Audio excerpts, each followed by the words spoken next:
Monzo m'a appelé il y a quelques temps, disant qu'il a vu un cours qu'on avait fait qu'on n'a pas fait, qu'on a édité sur le site internet. C'est un homme qui revenait qui a eu une mort clinique, qui racontait un peu comme ça se passe. M. Monzo, lui aussi, il a vécu ça. Il va raconter sa propre expérience et je me mets avec vous là dans le public. Alors, prenez ma place ici. Sortez vos mouchoirs.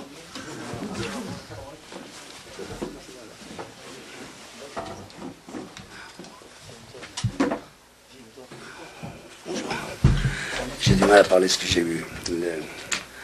J'ai été intubé pendant longtemps. C'est comment votre monsieur Lombroso? Israël, maintenant tout droit. Voilà, moi j'existe plus. Israël Lombroso. Donc j'ai une voix qui porte pas loin parce que j'ai été intubé pendant mon accident. Donc mon histoire c'est quoi? C'est que j'ai eu un très grave accident de la route. Et je suis tombé quand j'ai eu l'accident de la route, je suis tombé dans le coma pendant 3 mois. Et donc quand j'étais dans mon coma, je voyais mon corps sur la route. J'ai vu tous les médecins autour de moi et qui m'ont emmené à l'hôpital, etc. Quand je suis arrivé à l'hôpital, ils m'ont mis bien sûr dans une chambre. Et je voyais tout ce qu'ils faisaient. Et donc, bon, ça s'est passé comme ça pendant longtemps. Et il y a eu plusieurs moments où le médecin a dit, maintenant on va éteindre la machine, parce qu'il n'y a plus rien à faire. Donc moi je criais pour lui dire que non, il ne faut pas éteindre, je suis vivant. Bon, et personne n'entendait rien. Et qu'est-ce que je faisais? En fait, je partais d'où je me trouvais, et je partais loin dans le monde. En fait, je voyais la terre d'en haut, et je voyais la terre toute petite, et je pouvais voir tous les gens de la terre, tous les peuples de la terre. Donc tous les peuples de la terre se fâchent. Il n'y a pas un peuple sur terre où il est bien avec lui-même. Et donc j'ai vu Israël pour la première fois de ma vie dans mon coma. Je n'avais jamais été ni en vacances, ni pour venir visiter. Et donc, dans mon coma, j'ai vu une pierre bien précise au mur de Jérusalem. Donc après 3 mois de coma, mais bon, pendant mon coma, il s'est passé beaucoup de choses.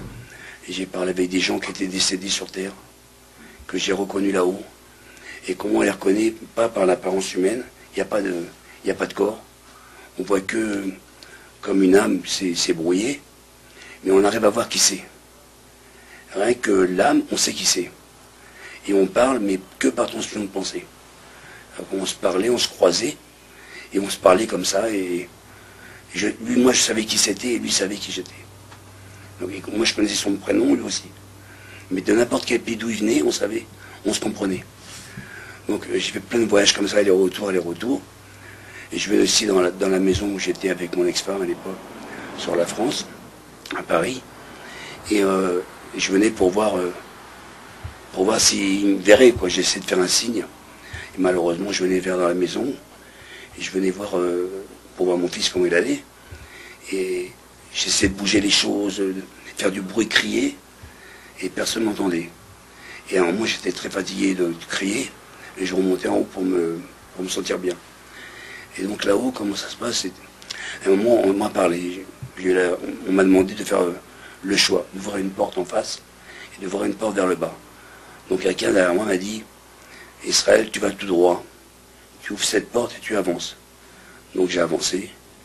Et j'ai vu une lumière éblouissante, une lumière magnifique. Un peu comme c'est nous, mais très très forte. Et j'avançais. Et je savais que j'étais aveugle.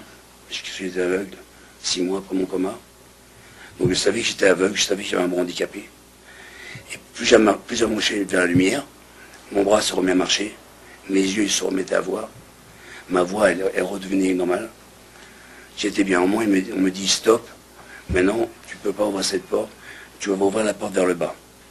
Donc j'ai ouvert la porte vers le bas et j'ai vu mon fils de tout là-haut, vraiment très haut.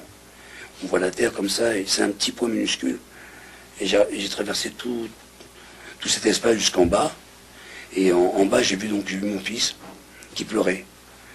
Et c'est là que j'ai dit, non, je vais revenir sur Terre. Donc après tous ces 3 mois de coma, je me suis réveillé à l'hôpital. Et après ces 2 ans d'hôpital, je suis resté 6 mois aveugle. Et 2 ans sans bouger, sans parler. Donc quand je suis retourné à la maison, J'ai demandé à mon ex-femme et à mon fils, j'aurais dit, tiens, un jour je t'ai vu te promener par là. Elle me dit, oui, c'est vrai. On s'est promené dans telle rue.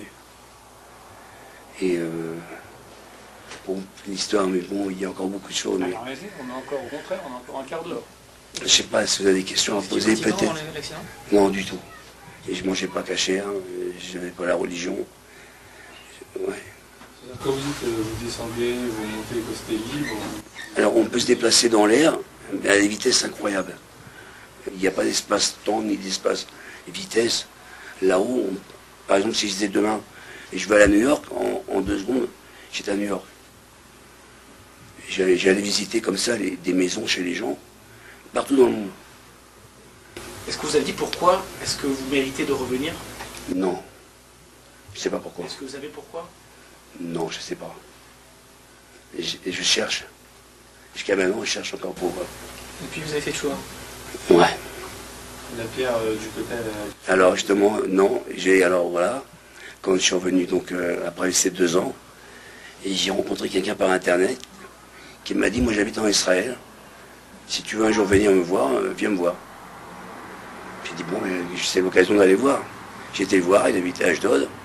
Et ensuite, je lui ai dit, il faut que tu m'emmènes à Jérusalem, j'ai quelque chose à voir. Il m'a emmené au Kotel.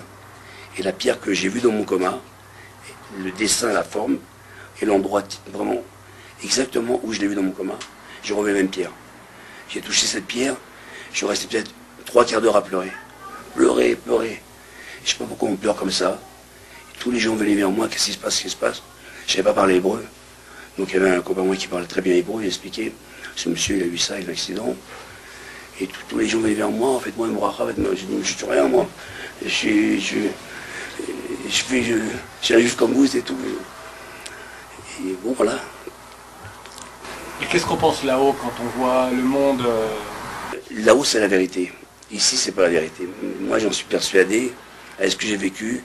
Je sais qu'ici on est pour faire des choses, mais c'est là-haut le reste de la vie. C'est pas ici. C'est pas de jugement ou... J'ai pas été jusque-là, je sais pas. Sûrement, peut-être.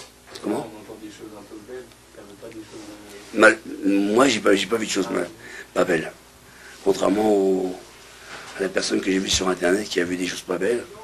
Moi, non, j'ai vu des anges qui faisaient 200 mètres de long. Peut-être pourrait me dire pourquoi. Avec plein de paires d'ailes.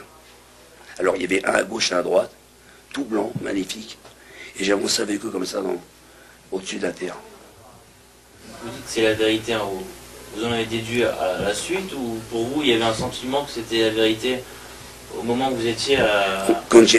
Maintenant que je suis revenu, je sais que c'est la vérité. Mais avant, non. C'est-à-dire que... Et maintenant, je sais, mais avant, on m'aurait dit ça, j'aurais pensé que c'est la vérité. Donc vous avez voulu revenir, ils vous ont pas dit non, ils vous ont dit oui tout de suite? Alors, il paraît que quand j'ai voulu revenir, c'est tombé au même moment où ma tante a demandé une bracha, un rave à Paris. Et ce rave, je l'ai rencontré vraiment par hasard, mais il n'y a pas d'hasard, quand j'ai quitté mon ex-femme parce que j'ai voulu faire tchouva, manger caché, aller à la synagogue. Donc j'ai habité à Paris et j'ai été dans une synagogue à côté de la rue de Crimée, Rav Bergel, très gentil. Et j'ai été le voir, je lui ai dit mon nom, il m'a dit, t'as pas eu un accident de moto? J'ai dit, si, justement. Il m'a dit, ben, il n'y a pas très longtemps, on a fait une bracha pour toi. Ta tante est venue me voir. Il m'a dit, reviens ici, viens ici. Et il m'a emmené faire des conférences avec lui partout. Il faut que je raconte parce que faut essayer que les juifs, enfin le peuple juif, revienne un peu à la vérité, à la Torah. Il y a une Shabbat que vous avez vu, vous avez été jugé ou... Je ne peux pas vous dire. Par contre, je sais qu'on voit les gens, on les reconnaît. Ben, si je te vois maintenant, si je te vois là-haut, je te reverrai. Avec la Neshama, je sais que je te reverrai. Vous avez dit que donc ce rab vous avez pris pour inciter les juifs à revenir à la Torah. En quoi le fait d'avoir fait un voyage chez les Goïm aussi, ça arrive très souvent qu'on a un voyage, dans l'au-delà on revient. En quoi ça va avec la Torah spécifiquement? Ben, par rapport à toutes choses qu'il m'a posées comme question, comme les anges, la taille des anges, qui correspond à des choses qui sont inscrites dans la Kabbalah. Il m'a dit, c'est vraiment... Au départ, il m'a demandé si j'ai étudié la Kabbalah, j'ai dit, pas du tout. Je mange ni cachère, je fais rien, ni Shabbat. m'a dit, c'est pas possible, tout ce que tu me dis, c'est écrit dans la Kabbalah. Alors viens avec moi. Et là, il a commencé à m'apprendre plein de choses. Et en fait, petit à petit, j'ai découvert qu'est-ce que c'était des juifs, quoi. C'est pas le tout de se lever le matin et partir au travail, gagner de l'argent. J'avais une très bonne situation en France et j'ai tout laissé tomber pour venir en Israël. Là, depuis que j'ai vu cette mur, j'ai dit c'est ici que je sois juif, quoi. Et ma vie est pas facile. J'ai un handicapé, c'est très dur pour moi. Ici pour travailler, les gens ne veulent pas de moi. Donc j'essaye de travailler pour moi, mais c'est pas facile. Mais je suis le plus heureux de la terre. Je vis en Israël, Baruch Hashem. Pour moi, c'est la plus belle chose de la vie. Vivre ici, c'est le plus beau cadeau qu'on peut avoir. Et je me suis marié il y a 2 ans en Israël. Et voilà, j'ai un petit bébé il y a qu'un an et demi maintenant. Et Dieu? Eh ben, la voix que j'ai entendue il y a un mois, d'après ce que m'a dit le Rav Pinto, il m'a dit que j'ai la chance d'entendre la voix d'Akadosh Baruch Hu. Alors, je ne sais pas. Moi, je ne veux pas dire que ce serait être, comme on dit. Ouais. Pour moi, j'ai entendu une voix, je ne sais pas qui c'est. Qui disait choisir entre la porte et l'autre porte. Entre 2 portes, c'est ça? Oui, j'ai 2 portes. J'ai 2 portes à choisir. Une porte en face et une porte vraiment qui s'ouvre vers le bas. C'est ça qui est incroyable, c'est que c'est pas une porte droite, c'est une porte ouverte vers le monde, comme quoi on était là-haut. Et qu'est-ce qui vous a poussé à ce moment-là à faire tchouva, puisque de toute façon c'était bien avant que vous soyez pratiquant? Comment je pourrais dire ça? Je sais pas, c'est au fond de soi, je sais pas. Voilà. C'est intérieur, je sais pas comment dire ça. Une conviction. J'ai ressenti qu'il fallait que je fasse ça. Et parce qu'avant j'étais chez moi, je me levais le matin à 10h, j'allais au travail, mais c'est pas une vie. Je me disais que j'avais une vie qui était pas. qui avait rien de concret. Au moins là je me levais le matin, je mets les tefilines, je vais à la synagogue, je fais mes prières, je mange cachère, je respecte le Shabbat. J'essaie d'avancer, de faire le plus possible. Qu'avant, je ne faisais rien du tout, rien. Je ne savais même pas lire les brosses en dur. Quand vous êtes retourné voir dans votre maison, vous n'avez vraiment aucune incidence sur le monde physique? C'est-à-dire? Vous pouvez pas toucher les objets? Non. Vous pouvez rien attraper? Ah, merci. Non, on les voit, on voit tout. Mais les gens ne nous entendent pas et on ne va pas toucher. On essaye. Ça fait un peu comme le film, je ne sais pas si vous avez vu. Ouais, exactement. C'est quelque chose de très bizarre. Il n'y a aucune neshama qui accompagne leurs descendants un peu? Non, alors justement, quand je descendais, j'étais tout seul.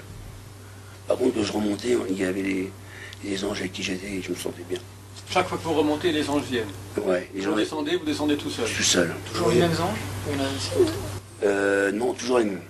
Est-ce que vous avez eu conscience, on a eu des exemples de mort clinique où les gens étaient capables de dire les produits que les médecins ont utilisés. Ah oui, oui. Des choses qui étaient inconnues, c'est-à-dire des produits qu'ils ne connaissaient pas, ils étaient capables de dire tel produit a été utilisé, on m'a versé telle dose, on m'a fait telle Moi, chose, je ne peux pas dire quel produit est utilisé, par contre je sais ce qu'ils ont fait. Je sais qu'ils ont voulu éteindre la machine. Et après, vous avez confirmation du médecin que c'était vraiment... Oui, ça s'est passé comme ça, et je sais que tous les gens qui sont venus voir à l'hôpital, je les voyais. Et j'ai eu même des gens qui m'ont dit, je suis venu vous voir et c'est très bien qu'ils ne sont pas venus.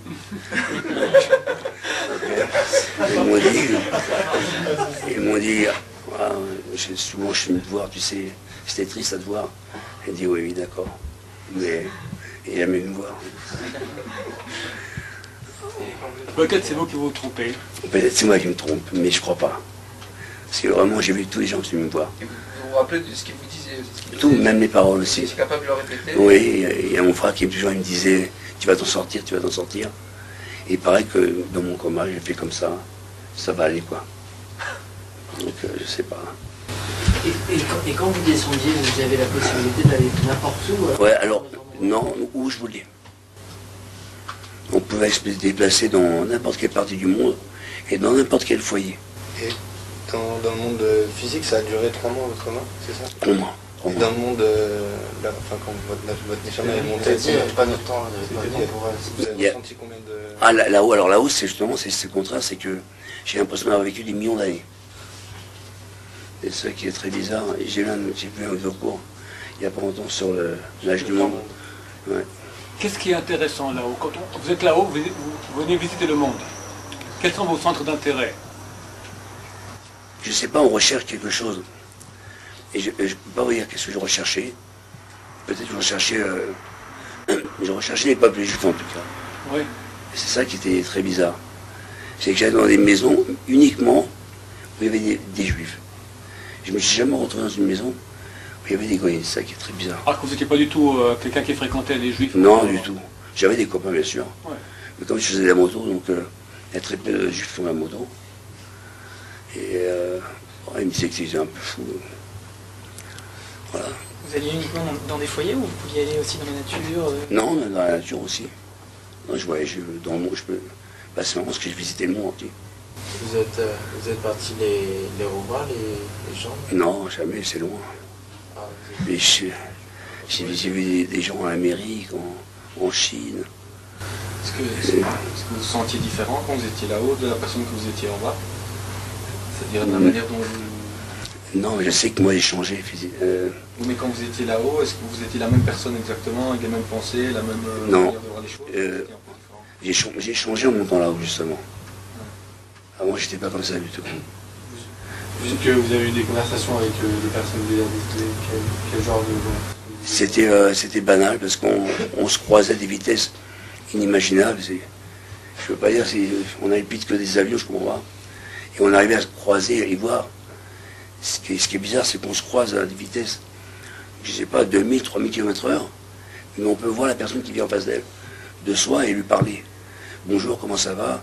Ah, tu vas où? Ben, je vais là. Ben, moi, je vais par là-bas. Vous essayez de retrouver des familles... Et j'avais une personne qui était dans l'entreprise, et que j'ai vu là-haut, qui n'était pas juif. Qui était mort. J'ai pas osé voir. Parce que par contre, je suis revenu pour mon accident, j'ai tout arrêté, et peut-être que j'ai peur de savoir si elle était décédée ou pas. Vous y allez que sur la Terre ou vous pouvez aller... Je visitais que la terre. C'est-à-dire, il y a autre chose? Non, ailleurs? j'ai pas vu autre chose. J'ai pas eu l'occasion. Il y a des endroits que vous pourriez reconnaître en voyageant aujourd'hui? De ce que vous avez visité sur la Terre? Il a dit là. Oui, parce que j'ai vu Israël en premier, mais il y a des endroits en Amérique où, si on mène, je suis sûr que je retrouverai là. Si on met l'endroit que je demande, où j'ai vu dans mon commun, c'est. Puisque Israël, c'est passé vraiment comme ça, quoi. La réaction des médecins quand vous êtes... Alors, justement, les médecins, le médecin m'a dit, vous avez une bonne état. Je dis, oui, j'ai une grosse Magan David. Et à chaque fois, il me disait, vous avez vu, bon, qu'est-ce qu'on a fait pour vous? Je dis, non, c'est pas vous, c'est un cadre beaucoup, mais qu'est-ce que c'est que ça? Et je dis, non, c'est pas la peine, vous ne comprendrez pas. Et bon. Et d'ailleurs, quand mes yeux étaient juste avec pour 6 mois, on m'a emmené voir des ophtalmos tout le temps. Et les ophtalmos disaient, bon, ils avaient dit à mon ex-femme que je ne verrais plus jamais. Moi, je ne savais pas. Et une nuit, comme ça, dans mon lit, j'ai vu. Je me suis mis à hurler. Et mon ex-femme m'a dit, qu'est-ce qui se passe? Je dis, je vois. Elle m'a dit, c'est pas possible. Le matin, on va aller voir l'ophtalmo. Quand je suis arrivé vers l'ophtalmo, il a fait un pas en arrière. Il était choqué, il m'a dit, qu'est-ce que vous avez fait à vos yeux? Je lui ai dit, rien. Il m'a dit, vous me voyez? Je dis, oui. Il dit, venez ici. Il fait des contrôles. Il me dit, vous avez 10 sur 10. Il me sortit une paire de lunettes qui était prête pour moi, comme ça. Pour essayer que je puisse entrevoir un peu de lumière. Et à quoi ça ressemble? Il y a plusieurs mondes, il y a un. Moi, j'ai vu qu'un monde. Hein. Et il ressemblait à quoi? Alors, moi, j'étais bien, mais je ne sais pas si c'est vraiment le monde où on doit aller après. La salle d'attente, peut-être. Peut-être, mais j'étais bien. Vous posez des questions là-bas? Avec qui? Avec les gens? Non, en conscience, vous vous posez des questions ou c'est un sentiment de vérité Non, c'est un sentiment de vérité, vraiment. On sait que c'est... On sait vraiment que c'est ça. Vous aviez parlé d'un ange de 200 mètres de long. Est-ce qu'il y a possibilité de décrire quoi ça, à quoi ça ressemble? La grandeur, non, on va dire comme la grandeur d'un immeuble, mais ce côté-là, avec une tête qu'on ne peut pas définir, c'est pas une tête comme une tête normale, mais et c'est très long, avec plein de paires d'ailes. Alors pourquoi justement? Pourquoi ces paires d'ailes? C'est marqué dans la chassettes qu'ils ont 6 paires d'ailes. Et ça- Et la voix d'Hachem, qu'est-ce qu'elle vous a dit? On m'a dit d'avancer tout droit, d'ouvrir une porte, et après d'ouvrir la porte vers le bas. C'est quoi la différence entre les portes? Aucune. La première porte, je voyais une lumière qui était très forte, où j'étais bien. Et plus j'avançais, plus je me sentais bien. Et après, on m'a dit stop, maintenant tu ouvres la porte vers le bas. Et regarde, j'ai vu mon fils. Comment ils sont les visages des anges? Il n'y a pas de. Il y a pas de. Il n'y a pas de. Non, pas du tout. Et avant que vous redescendiez, ils vous ont donné des instructions? Non, rien du tout. Ça s'est passé tellement vite. À l'instant même où j'ai dit que je vais revenir sur Terre, je me suis réveillé à l'hôpital. Vous voyez? Vous êtes vu, genre? Ah oui, moi je voyais mon corps sur la table. Comment? Est-ce qu'il y avait un sens du temps? Non. Ah, le temps, c'est. Ce que je vis ici, c'est rien par rapport à là-haut. J'ai vécu des millions d'années. Non, j'ai vécu des millions d'années là-haut. Et j'ai l'impression que c'est pas trop mon coma, j'ai fait des millions d'années de coma en fait. Et quand je suis revenu sur Terre, après quand j'ai recommencé à parler, j'ai demandé en quelle année on était. Donc on m'a dit on était en 2000. Moi j'aurais pensé qu'on était en 10 000 ou 20 000. C'est tellement longtemps que je suis resté comme ça. L'entends bien ou... Je l'entends bien. Ah ouais, au contraire. Ok. Voilà. Vous remerciez beaucoup. Merci. Alors, bonne continuation. Baruch atah Adonai Eloheinu.